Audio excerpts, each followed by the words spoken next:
Hello children, how are you? I'm here with you with another beautiful storybook. This time I'm choosing this book for you, which is a very famous story. And when I was a little girl, I was watching this film and the cartoons of this story. The story name HEIDI. HEIDI or HEIDI, it's the name of this girl, as you can see in the book. Words, beautiful stories in English. Let's get inside. HEIDI was an 8-year-old orphan girl who was reared by her selfish maternal aunt Detty. Heidi, she was an orphan. She doesn't have parents, but she was raising up by her aunt Detty. But later, Detty wanted to concentrate on her career, so she brought Heidi to her grandfather.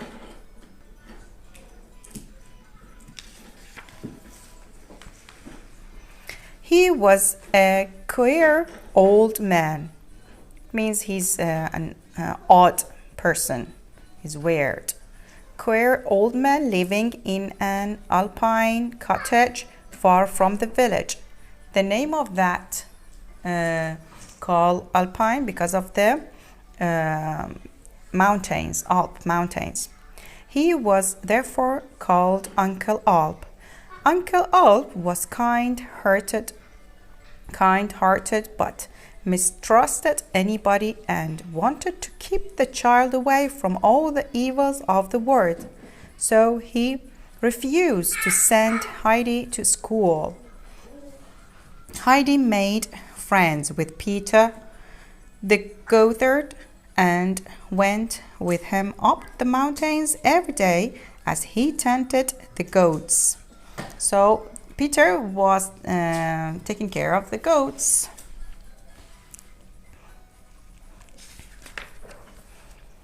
She also made friends with Peter's blind grandmother and the other members of his family. Heidi grew to love living in the mountains.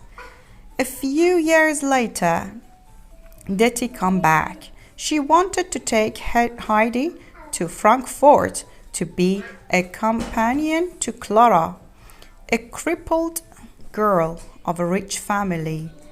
The girl Clara, she couldn't walk and she was sitting on a wheelchair. Grandfather got angry and stormed her out, but Detty convinced Heidi. So Heidi went with her aunt to the city. When Heidi came to Clara's house in Frankfurt, she met Clara and Fräulein Rottenmeier, Clara's governess. Clara's governess means the teacher, her teacher, who is a teacher at home. Fräulein thought Heidi was too dumb to be a proper companion for Clara, especially when she found Heidi couldn't read and write. But Clara's father permitted her to stay despite the governess' harsh feelings. Heidi learned to read, but she couldn't get acquainted to the strict discipline in a rich upper-class house.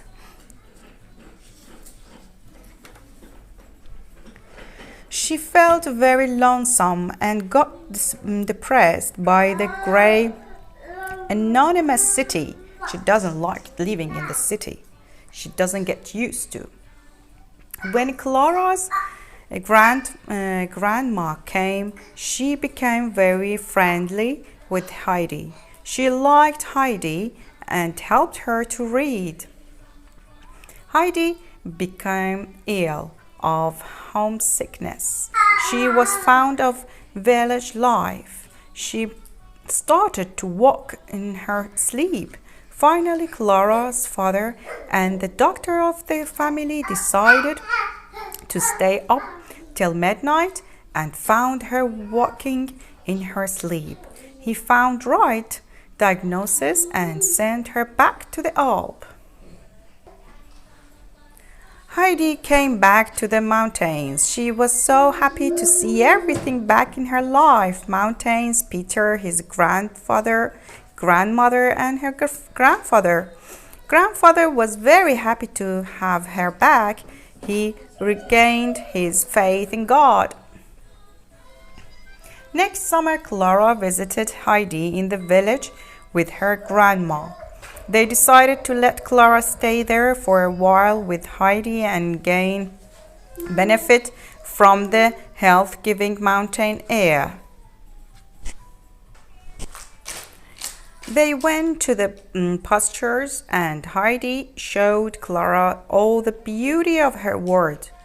But Peter got terribly jealous and felt unobserved. Out of anger and jealousy, he pushed the empty wheelchair down to the valley, so it got smashed. What a bad job he did. Clara wanted to see the flowers and was forced to walk on her feet by Heidi. Peter helped Heidi. He was repenting of his folly because he did a very bad job, so he tried to to make up of this stupid and foolish things that he did, to show them that he's sorry about his misbehavior. Clara's strong desire showed a miracle.